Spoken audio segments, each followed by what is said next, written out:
kerak. Ana Uyg'urlarga nisbatan hargizmi odatga hukm emas. Ana Uyg'urlar uchun barliq kelib chiqishning simvoli. Uyg'urlarning nazarida dunyodagi hamma narsa onadan obraydi bo'ldi va onaga bog'langan holda yashaydi. Oxirida yana onaga qaytadi. Demak, mavjudot onadan tug'iladi, onada yashaydi, onaga qaytadi. Ana ma'no bulg'i. Uyg'urlar dunyo haqidagi tasavvurlarini ana hukmidan xoli holda ilib borolmaydi. Ular uchun ana olam, ana bilim va tafakkurga saltanat bag'ishlaydigan muqaddas substansiya. Meningcha, Uyg'urlarning e'tiqod va tafakkur tarixini ana hukmidan mustasno holda yuritqil bo'lmaydi, ham yozg'ili bo'lmaydi. Uyg'urlar onani markaz qilib bir oilaning shajarasini qurib chiqadi. Hatto onani sifat qilib butun bir vatanning obrazini chizib chiqadi. Ana Uyg'ur falsafasining kindiki. Ana degan hukmning ma'no qatlami munda bo'lsa kerak. Ana hayotlikning keyingi halqalarini tuqqchi. Bu jihatda ana hukmi barcha shay o'rtaq bo'lib, bir tüp yav o'tmi ana. Umi o'z vujudida o'zining keyingi naslini bildirdi. Bikiyamu ana. Umi cho'chillarni agashtirib, topgan targanlarni shularga berdi. Bizdimi ana hukmini faqat tug'ib qo'yg'uchidan iborat deb tushunganlar talay. Buni biz biologiyalik onalik deb atsak bo'ldi. Vaholanki, inson bundoq onalik bilan inson bo'lish sharpini o'tiy olmaydi. Ana yana mehr muhabbat tuproqi yoki un-tunsiz badal. Bu yanala hamma millatga o'rtaq. Agar Tangri insonlarga mehrdan iborat bu go'zal tabiatni bermagan bo'lsa, onalar o'z farzandlarining tugumas jabr jafos tufayli ularni tunjuqtirayotgan bo'ladi. Analar o'z farzandlari oldida dal muhabbat tufayli umrlik malay. Muhabbat bu xil malaylikqa shunday qimmat ato qilganki, ona dal muhabbat orqali to'lagan badallarini ulug'vor ma'ni kelishtiradigan. Agar dunyoda ona mehridan iborat ibtidoiy muhabbat bo'lmasa, dunyo qabohat bilan to'lgan kufobga aylangan bo'ladi. Shuningdek, ona mehridan bahramon bo'lmagan farzandmi bag'irtosh jinoyat mashinasiga aylanib ketadi. Bugungi Uyg'urlarning ana hukmi ana shu muhabbat bosqichida alaylanib yashaydi. Ular onalarning mehrli qiyofatlarini, oq ko'ngilliklarini, bergan qurbonlarini, farzand oldidagi payvandiklarini, hozir ichidagi miskin o'limini naqsh qo'shiqlarga aylantirib, televizor ekranlariga olib chiqdi. VCD qilib ishlab bozorga silishdi. Lekin onalikning tegi-takti va farzandlik mas'uliyati haqida keyingilarga ibrat bo'lmish farosatlarni ishlab chiqolmadi. Bugungi shoirlar ona haqida eng ko'p yozdi. Naqshchilarmi ona haqida eng ko'p kuyladi. Bularning hammasi ma'yatda onaning shafqatiga beqin bo'lib ketgan mishjon avlodlarning qalb sadosi. Undaqda bundoq bilbo'sh avlod nimaning mahsuli? Bu yanala mehr shafqatdan boshqasi qo'ldan kelmaydigan sodda, oq ko'ngil ota-onalarning mahsuli. Qadimgi Uyg'urlardagi onalar erlarini va o'g'illarini jang ustutib, iftixor qilishadi. Ular erlari va o'g'illarining shahid bo'lganini anglaganda ko'zlarini mit qilmaydi. Balki ularning ro'yiga atab duo qilishadi. Hozirgi ko'pincha onalar bo'lsa, balalarini yiroq bir shahardagi oliy maktabga uzatganlarida o'rtanib yig'lab ketishidi. Qarg'ularcha mehr shafqat bilimsiz avlodlarni yetishtirgan beshik. Uyg'urlarning dunyo qarashi tasavvuf bilan sug'urilgan xalq. Uyg'urlarning ommaviy madaniyatining cho'ng kichik sohalariga nazar solsak, bu xalqning tasavvuf ro'yini ommaviy miqyos ko'tarayotgan xalq ekanligi ma'lum bo'ldi. Jumladan, Uyg'urlardagi on hukmi tasavvuf xohishida raso pishirgan. Bu hal mashrab she'rlarida bir qadar ro'shan aks etadi. Ona rozi, Xudo rozi. Diqqat qilish kerakki, atalmish onalarning hammasini rozi qilgan bilan Xudo rozi bo'lib ketmaydi. Balki Xudoning buyrug'ini tushungan va ijro qilgan onalarni rozi qilgandila, ondan Xudo rozi bo'ldi. Mashrabning demoqchi bo'lganimi ana shu edi. Ammo bu prinsip she'rlashtirib aytqachqa quyuq hissiyot tusiga ega.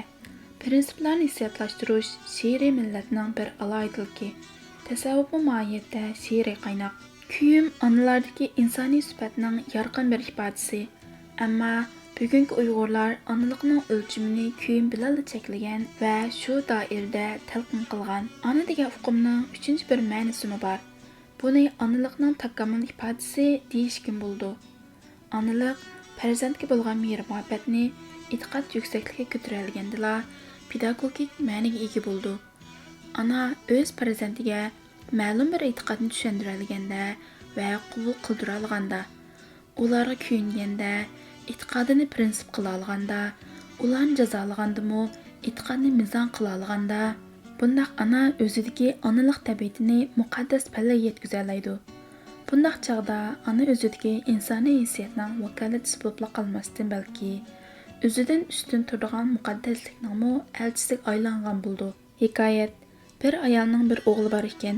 U yiroq bir shaharga ketibdi. Bu arada uning vatani yovlarning tajovuziga uchrabdi.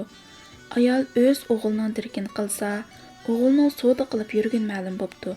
G'azablangan ana o'g'lini izlab tepibdi va hech bir ikkilanmay qatl qilibdi. Keyin o'qsa, o'g'li vatanni qutqizish yo'lida savdo qilgan ekan. Buningdan o'kingan ana o'g'lining ro'yiga atab duo qilibdi va o'g'lining borchini o'z zimmasiga olibdi.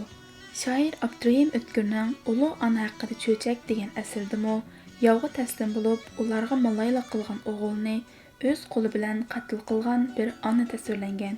Bundaq tema har bir millatning adabiyotidan ko'plab topildi. Ana bir inson bo'lish sifati bilan o'z farzandini to'liq suydi.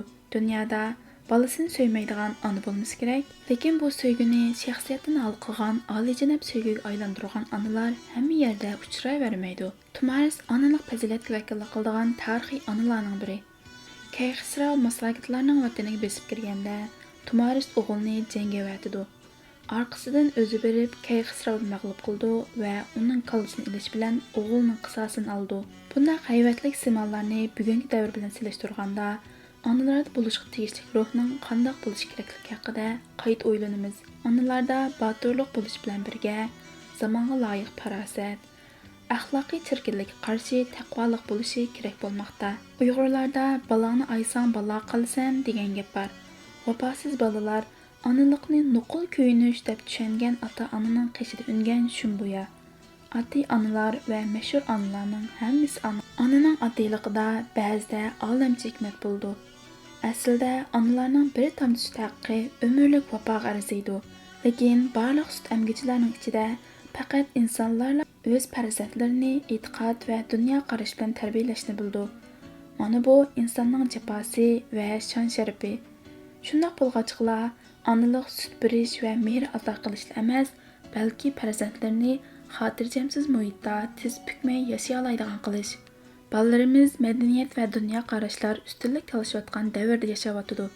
Bundaq muhitda bizga mehr shafqatni g'aflat beshikka aylantirib olgan onalar kerak emas, balki uni yuksak e'tiqod strategiyasiga aylantirib oladigan onalar kerak. Ana, men sening oldingda mangu qarzdor. Abduqodir Jaloliddinning Jungo Millatlari jurnalining 2004-yillik 2-sonida besilgan maqolasidan ilindi. Ovozda Nurjamol.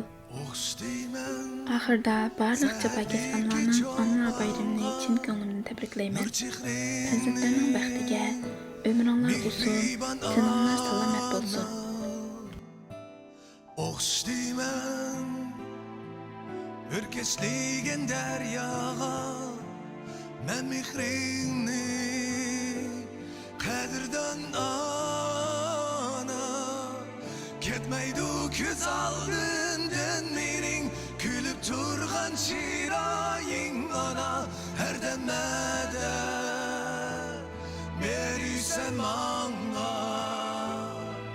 Ketmeydu köz aldından mening Külüp turgan şiraying ana Her demede Berisem